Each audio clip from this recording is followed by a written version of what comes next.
pourquoi le loup actuellement est en train de devenir le bouc émissaire de notre propre système prédateur humain organisé.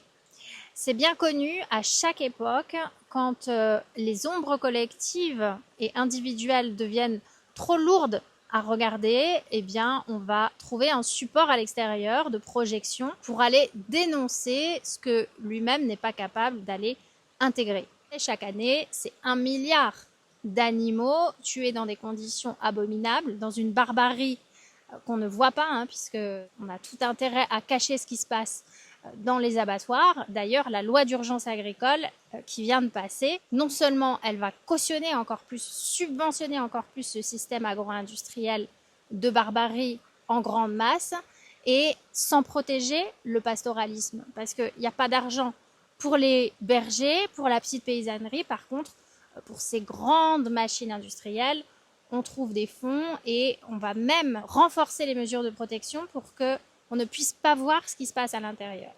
Donc là où le loup va tuer pour survivre, et il le fait pour nourrir sa famille, nous on le fait pour du profit. On le fait sur les ressources aussi de la terre.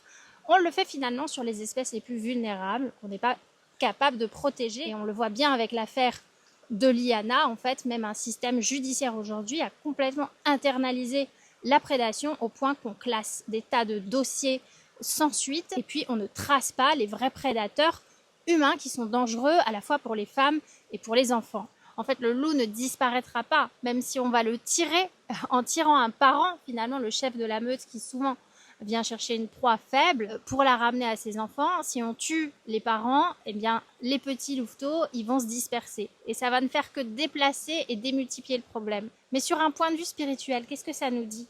On ne pourra pas tirer sur nos ombres et les chasser. Il s'agit de les regarder en face.